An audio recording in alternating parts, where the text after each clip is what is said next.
Hello. This talk, I'd like to discuss human nature again. And this time, I'd like to try to talk backwards. So we start where we are now and we talk about the past, how we got here. Yeah. And let's start with a bit of compassion for ourselves. We humans control most part of the planet. Most fertile parts of the planet is controlled by us. If you look at Google Maps and you watch, the US, yeah, I don't know, US, like that. It's Canada and Alaska. Rocky Mountains. And for the fun of it, when you look at the satellite view, you see a lot of green. I was looking for a place to live, like, would it be fun to live there? So I zoom in on these northern states in the middle. When I zoomed in and looked at the street view, it was like, okay, I'm in Holland. It's flat. It's everything is all the roads are square, and all the green is cultivated green. It's like, okay, wow, and not just 1 acre, but oh my god, many acres.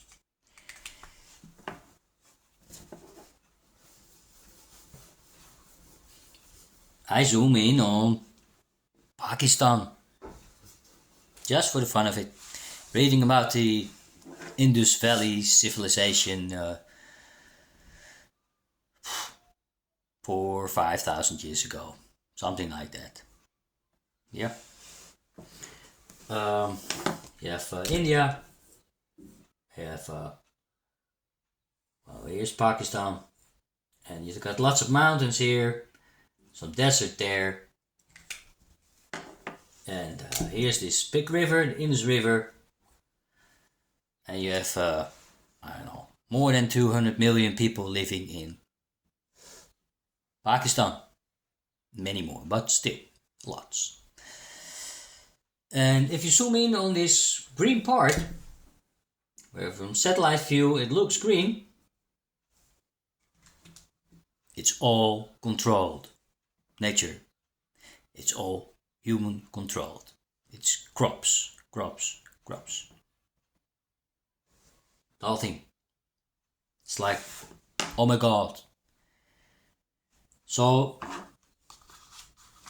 I'm telling this and stressing this fact because we humans have occupied as much as we can occupy. And we developed as much as we can with our technology. We have lots of technology, but still,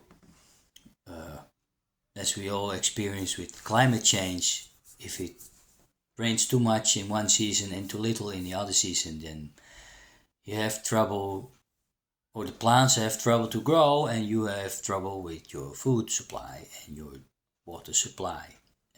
All kinds of other troubles, heat and flooding. But what I wanted to say is not, climate change. No, no, no. It's happening, but we humans live in well, technology is a tiger. We ride the tiger and we can't get off because we look like this, we walk like this, and talk like this. More or less all because of our technological skill or inbred affinity with technology. And our affinity with technology started a long time ago. So now I jump from where we are now, overcrowded, we barely hang on with our technological skill and our food supply. But if things turn sour climate-wise, we experience the same agony that all creatures on this planet have experienced. Thirst, hunger, and competition with your own species and with other species. But since other species are easily killed by us, it's not much of a problem. So our own species are going to give us trouble. Our own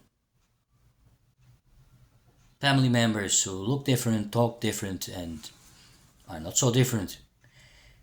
Yeah, we're going to kill each other in big wars. Well, we come back to that later, sadly. Let's go back. We humans are part of nature.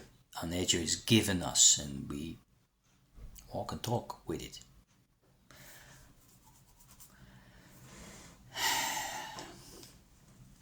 I'm going to jump to a conclusion that some people might not like, but I deem it's right. It's about fruit flies and its rhythm. Its rhythm. So here's a fruit fly. These are the kids of the fruit fly. Here's food. Apple. Rotten, of course. And fruit fly, its reproduction, these little dots, and the food. There is a balance. There's a cycle. And the cycle says, if I'm correct, food comes irregular. You don't know if there is enough. You don't know when it comes. The fruit fly reproduces in vast numbers. And they start at a young age. If I'm correct, these are the facts. If food comes regularly, the numbers decline. Not that they shrink, but little reproduction, yeah?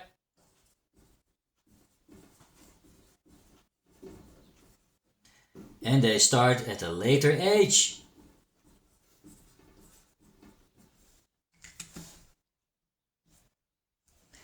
Okay, we copy this and we paste it on us humans. We paste it on our human lives. If you look at the poorer countries on this planet, who are mostly in either arid or tropical zones. I'm told that in the jungle there's not that much food to be found. So the temperate zones, more food, richer countries are there. So, if you have a rich country with lots of cities, nowadays, yeah, there's a city, roads, you see that people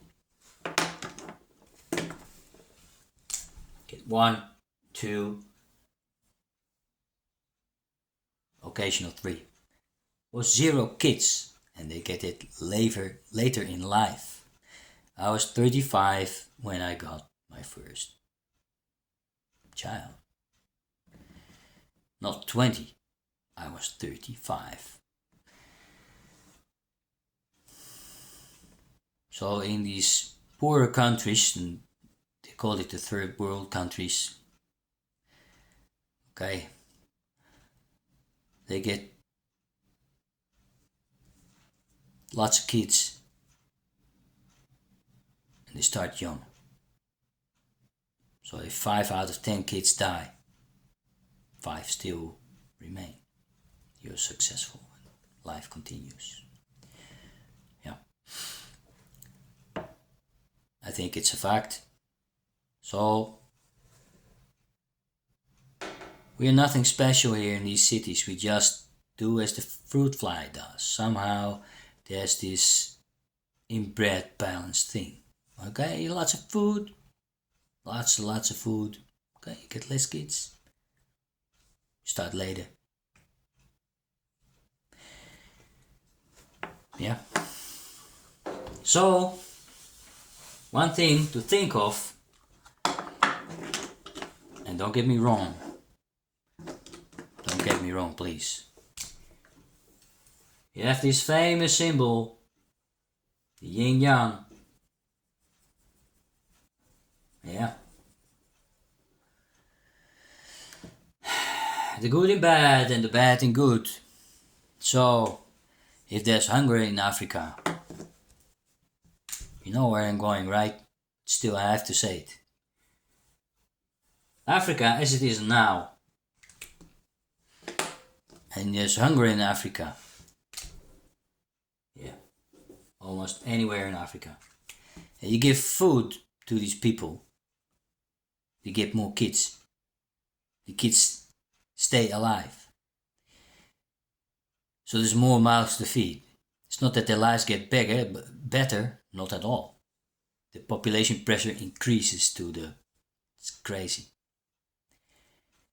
And technology helps keeping these people alive and keeping us people alive. But the good thing, with your good heart, you want to help people and you don't want kids to die.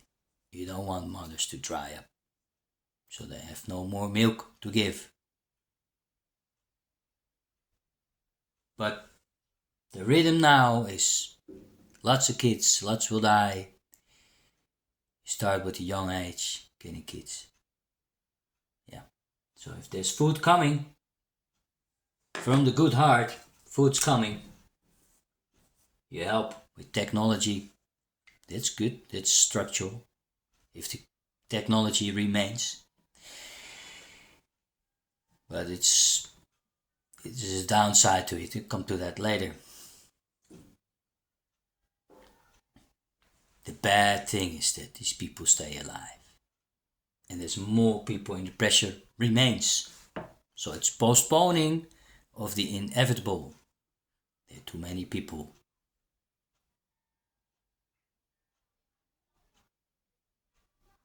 People die when there's too many people.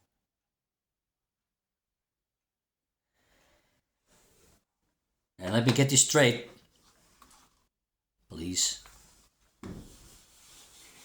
If there would be less technology, less pharmaceutical help, so less technology and less healthcare, I would have not been here. I would be dead from what's it called, respiratory disease, long time ago. Yeah, so I'm happy to be here, but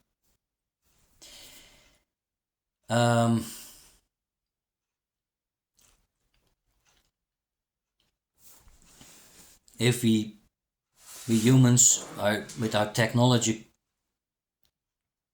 damn the word, technological skills, we could prolong our lives because of our health care for each other. Very sweet and very nice. We did develop healthcare, and we produce lots of food. But the deaths that we postponed Yeah, the death that we could ward off with that. It will get to us. These deaths will occur, and not once, twice, just like that in life or in history. No, no, no. We grow as a species. We grow, no death. We grow till the population pressure is so crazy and so high strung. Just it's so finely tuned, our world society and our world economy, that if something happens, something drastic like climate change,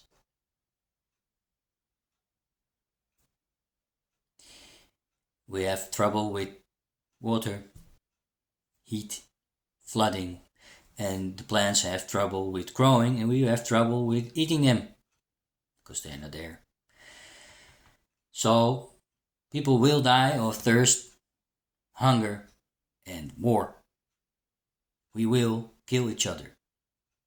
So the deaths that didn't occur because we're so good at warding it off and taking care of our species, like not America first, but humans first. Yeah. Which, of course, humans first. And the bad side is, deaths have to occur, and they will occur. And we postpone the inevitable, so we will kill each other. Big time. And if we don't do it, and climate change comes in a more drastic way, people will die. So, this technology train that we're on, it has a good side and it has a downside.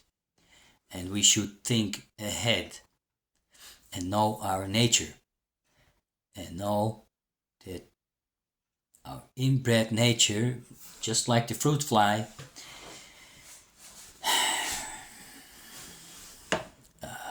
we should carefully look into that. And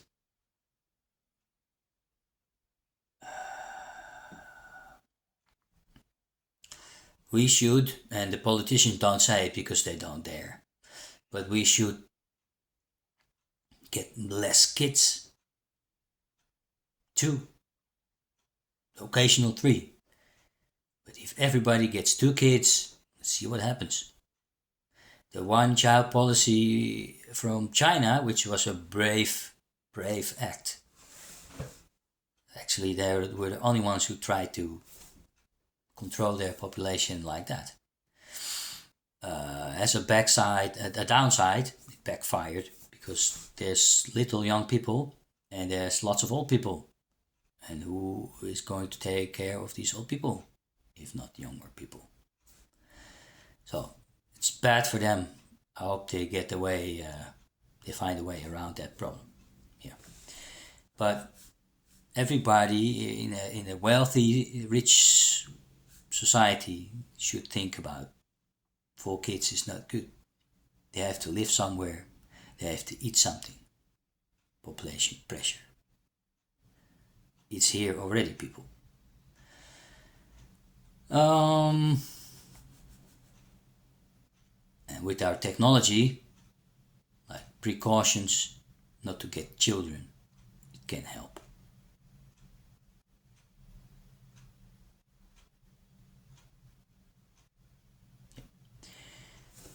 I put it on hold to collect my thoughts because they dart all over the place. Just a second. Here I am again. This is my second take for this specific topic, and I forget then that what I have said and have not said in the second take. Yeah, so if I'm correct, reading this book about evolution, human brain could grow, was allowed to happen, that growth, because of our very successful protein intake. Because the brain uses 20% of our energy and oxygen intake, which is a lot. And other animals, for example, the duck has a pea-sized brain, it's a tiny little brain. It can function.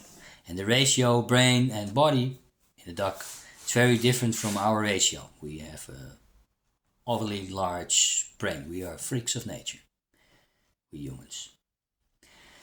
And, well, it is said that we were successful gatherers of protein from the shores or rivers. So we scavenge for shellfish and maybe fishing as well. We were very successful fishers. And later, much later, came the big game hunting. But way before that, it was fishing and gathering shellfish. Well, if you do that, and we take India, it's easy, yeah? India, shore, and this big river system there, yeah? And here, of course, Pakistan with the big river there. So that's where humans lived. Not so much in the middle. Well, technology made that happen. We were gatherers and we became hunters.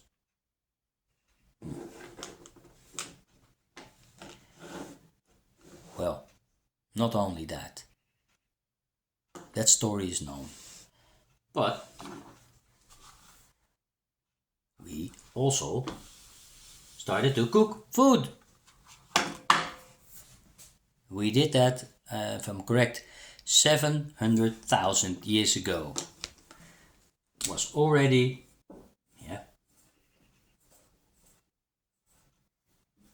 years ago. They found human-made fires.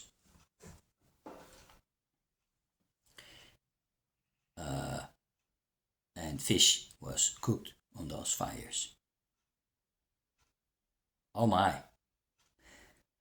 How did that happen? How can you cook a fish on a fire? What makes you think that? What makes you do that? What makes you able to do that? So, we humans, we're smart. Long time ago, we used stone tools. Fine, it's fine. But that's not what I wanted to talk about. There's something special. Our food, which is cooked, gives more, it's easier to digest, we get more out of it. We enrich our diet drastically. You have a forest with animals in it. There's a deer. Yeah. And this is not the jungle, right? Because it's too wet in the jungle. No forest fires. Forest fire. The deer get fried. We're humans. You have ashes and this dead deer lying there. And we scavenge. Ooh. Yeah. Humans steal meat from lions.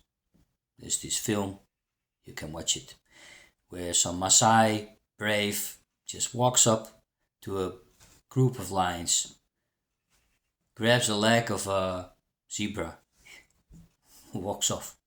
The lion's lying there like, but they don't do anything because this Maasai guy is so brave. Amazing. So, brave scavengers. We see a dead deer cooked.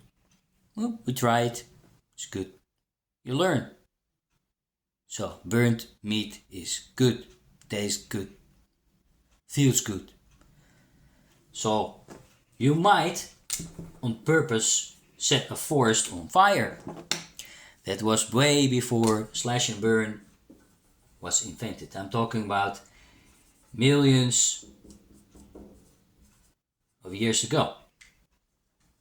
Homo erectus, something like that.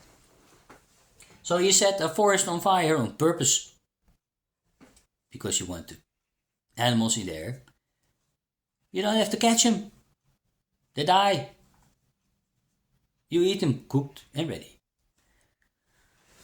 So, if you walk in an environment where there's no forests and vast plains and creatures can just run away and the fire won't catch up with them. It's no use. So, only in forests. If you're in these marginal regions where people didn't walk before because they had no business there, the technology was limited. Now you can enter because you bring fire with you.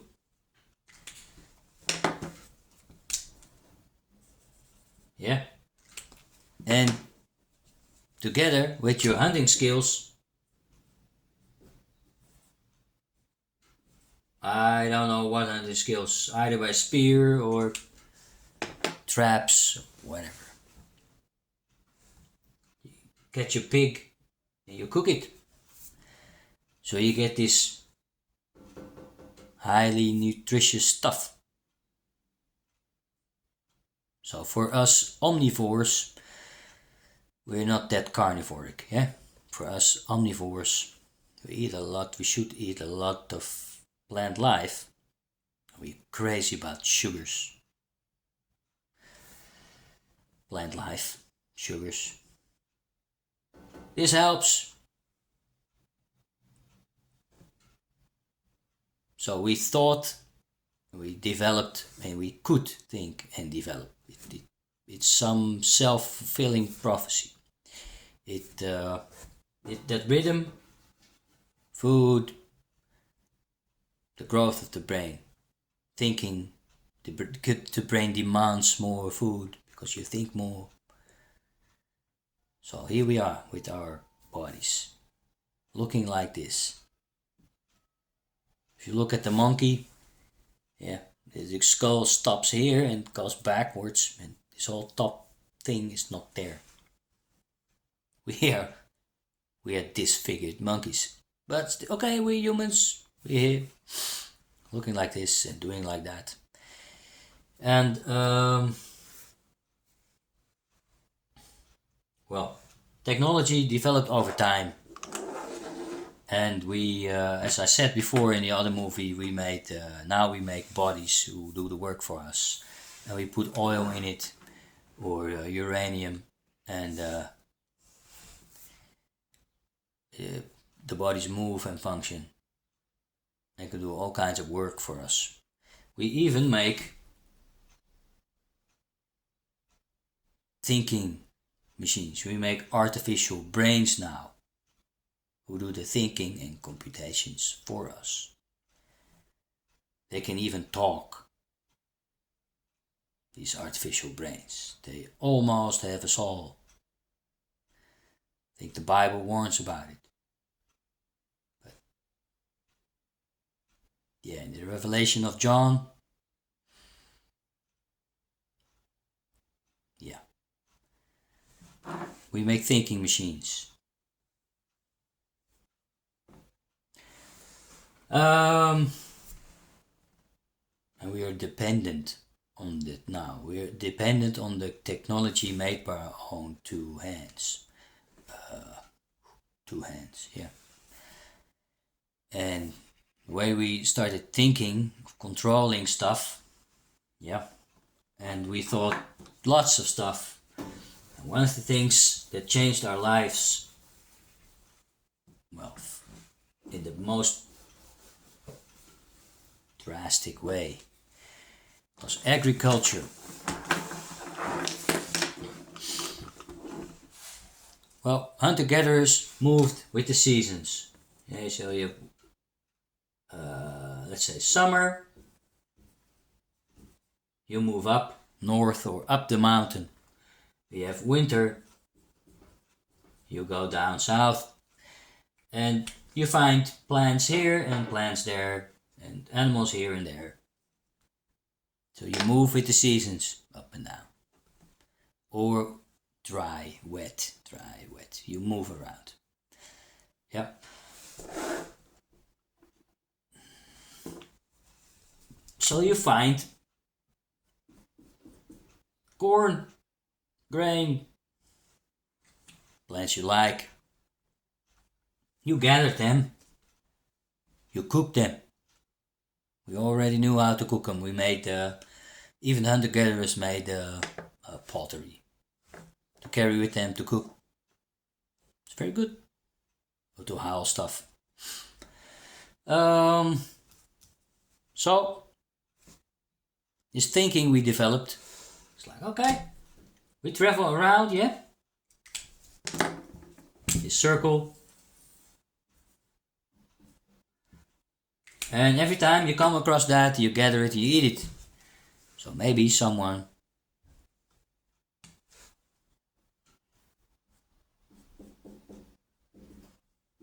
thought, no, not here and there. Let's put these two together. So not scattered. You collect these plants that you might not even have needed to plant the seeds. That thought came later, probably. I think.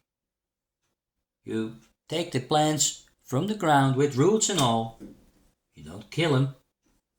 You're professional at living, right? You don't kill just like that. You take it out of the ground and you bury it next to each other. So I have a big patch of food. So when you come back next year, there's lots of food waiting for you in one particular spot.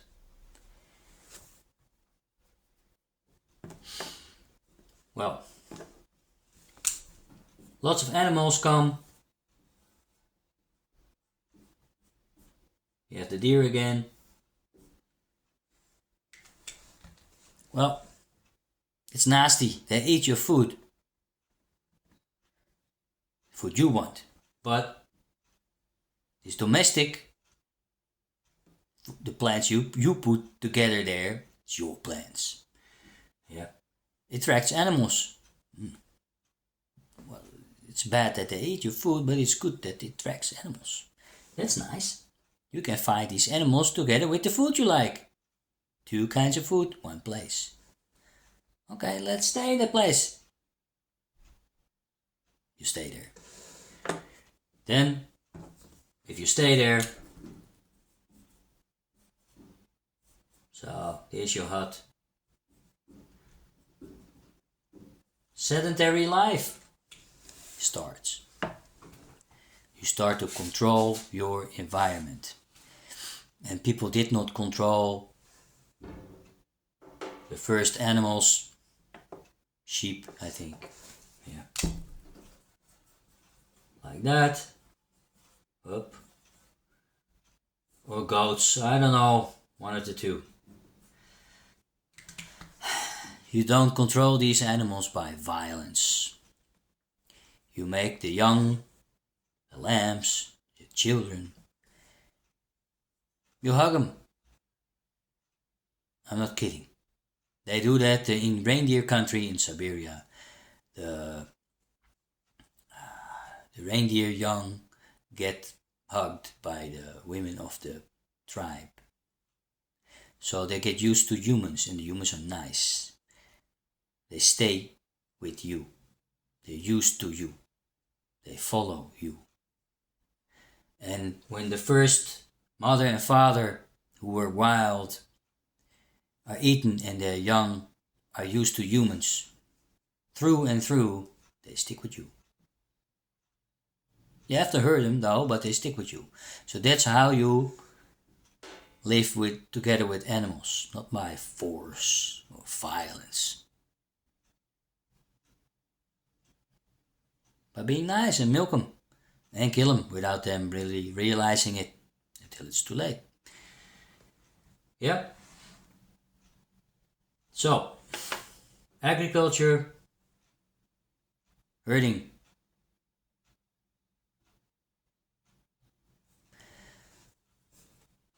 And that makes us successful in controlling our food supply.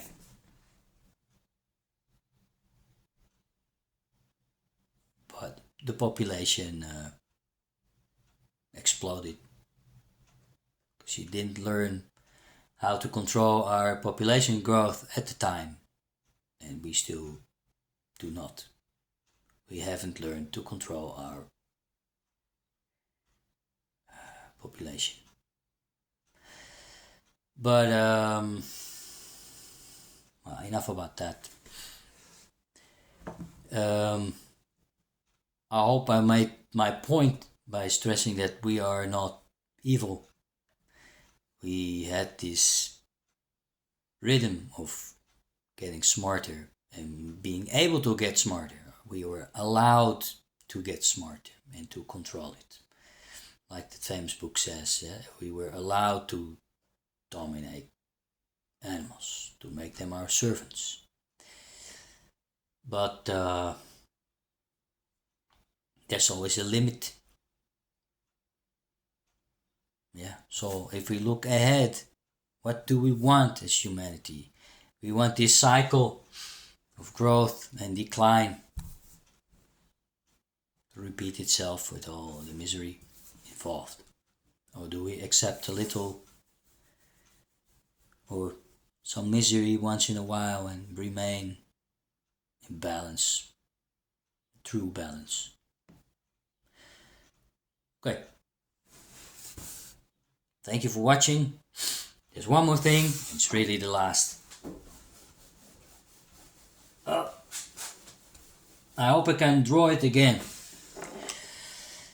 It's a riddle. What am I drawing? Try to get it as fast as you can.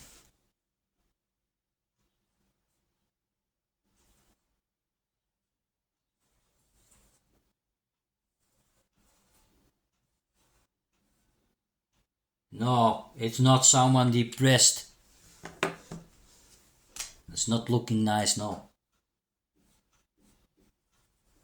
My God, it's full of stars, says this guy in the movie Space Odyssey.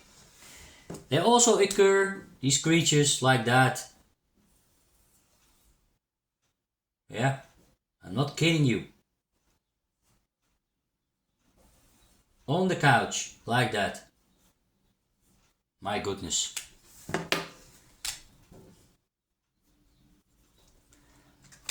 You know, when you stare at your iPhones in this fashion, you get severe troubles with your vertebrae in your neck. You might even get a neck hernia, and I've been told by a guy whose father was a welder, and you look like that. For years and years on end, he had a neck hernia and he had pain in level 10 all the time, and there's no escape because it will not get better. Yeah, you're screwed.